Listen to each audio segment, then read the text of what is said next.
Let's now bring in Juan Fernando Lopez Aguilar, former Spanish Justice Minister and current MEP, constitutional law professor and jurist from the Spanish Socialist Workers Party, that is the Socialist Party. Juan Fernando, thank you so much for joining us. Just a response to the criticism from the likes of Vox, calling this an invasion. What would you say, could your government have done any better in this crisis, if we can call it that? Criticism by the right and the far right opposing the Spanish progressive-led government are unfair, but no surprise, because it's been going on for years.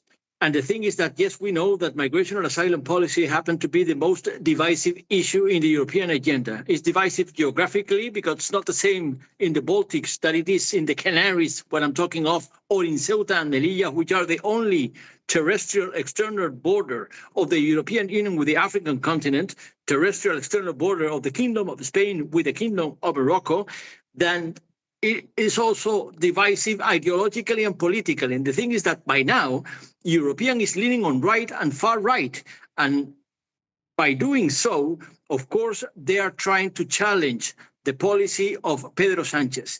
But the policy of progressive-led government in Spain has nothing to do with this, nothing to do.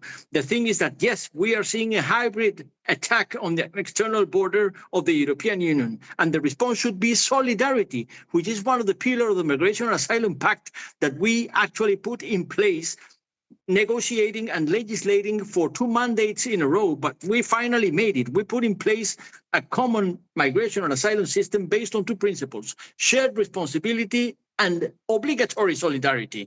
And Spain has shown solidarity whenever it's needed. Spain has shown solidarity with Finland, having a border with Russia.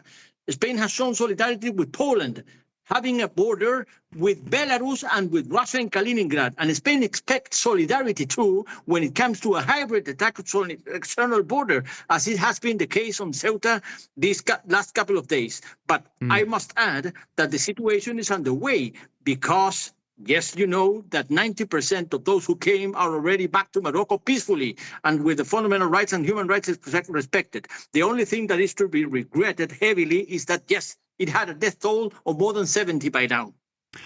I just want to get your response as well to Italy now suspending the Schengen agreement between the 2 countries. We've heard at length, obviously, from the party that it doesn't agree with that and that it is calling for unity, European unity. The EU Migration Pact was supposed to help. It doesn't seem to have done so the way that I'm sure you would have wanted.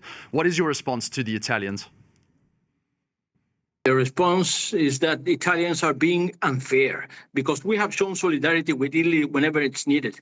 We have shown solidarity with Italy many times in Lampedusa, overflown with irregular migrants, time and time again. And Spain has always been solidarity, has always paid solidarity with Italy. And of course, Spain has not called for the suspension of Schengen. But by the way, I must add that suspending a 3rd country in Schengen is simply against the treaty and against the law. It has no place whatsoever. You can actually reinstate the control of your own external borders, but you cannot impose controls on someone else's external borders, which is Spain.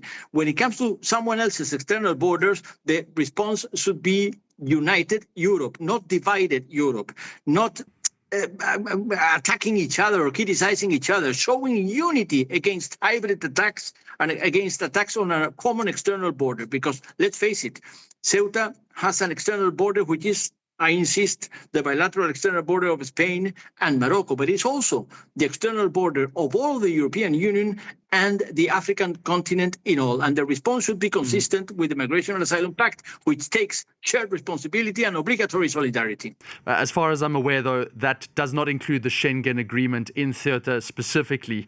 Those migrants who did go over now, I know that Pedro Sanchez has blamed criminal gangs and traffickers for actually getting them over with social media posts, but a lot of those migrants who came back said that they believed that the border was effectively open.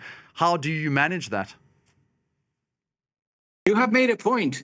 Ceuta, yes, has a special status within Schengen, meaning that it's not true, it's false. Actually, it's fake news, that those entering into Ceuta are allowed to freely move in Schengen area, because it's not true. There should be identity controls by leaving Ceuta for everyone, for Spaniards and of course for foreigners, and let alone say for irregular migrants. So there is no risk of Schengen whatsoever.